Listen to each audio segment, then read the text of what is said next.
పట్నంలో ఇద్దరు దోస్తులు కలవక కలిస్తే దగ్గర పట్లున్న హోటల్కు పోతారు. దమ్ బిర్యానీ ఆర్డర్ ఇచ్చి కడుపు నిండా తింటారు. తినుకుంటా ఒకరికొకరు మంచి షెడ్డలు అరుచుకుంటారు. అయితే ఇప్పుడు అట్లా కాదు, హలీం సీజన్ షురువైంది కాబట్టి ఏడ చూసినా బిర్యానీకి బదులు హలీం దిక్కుపోతుర్రు. గిట్ల ఓ పక్క ముస్లిం సోదరులంతా ఉపవాస దీక్షలలో ఉంటుంటే పట్నం జనాలు మాత్రం హలీంను పొతం పెట్టే పనిలో ఉన్నారు. పట్నంలో హలీం అమ్మకాలు అప్పుడే జోరందుకున్నాయి.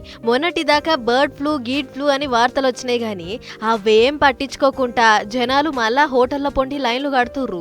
ఇదివరకే చాలా దిక్కుల్లో చికెన్ మేళాలు పెట్టి సోయ్ కల్పించిర్రు. చికెన్ తింటే బర్డ్ ఫ్లూ రాదని చెప్పిర్రు. అందుకే చికెన్ హలీం కు గిరాకీ ఊపందుకుంటుందంటూర్రు దుకాణాల ఓనర్లు. ఎట్లా అంటే హలీం ను 5-6 గంటలు ఉడకబెట్టి మంచిగా జోర్క చేస్తుర్రు. కాబట్టి ఎసొంటి అనుమానాలు పెట్టుకోకుండా తినొచ్చట. అటు మొన్నటిదాకా చికెన్ అమ్మకాలు లేకపోయేటాళ్లకు మటన్ హలీం కు ఈసారి మస్తు డిమాండ్ పెరిగిందంట. అయితే పెద్ద ముచ్చటేంటిదంటే దినమంతా ఉపాసాలుండే ముస్లిం సోదరుల కంటే మన హిందువులే హలీంను ఎక్కువ తింటుర్రట. అట్లా రుచికి రుచి ఎసొంటి ఎచ్చం పొడులు లేని తిండని గుంపల కొద్దిగా ఎగబడుతుర్రట జనాలు. నెరీ యూత్ పొల్లగాండ్లైతే ప్లేట్లే సప్పరిస్తున్నారు. అట్లా ఇప్పటికే పెద్ద హలీం హోటలోళ్ళు కస్టమర్లకు తీరు ఆఫర్లు పెట్టి హలీం రుచి చూపించే పని ముంగటేసుకున్నారు. అయితే సరుకు సామాన్ ధరలు అమాంతం పెరుగుడుతోని ఈసారి హలీం ధరలు మస్తు పెరిగినాయట.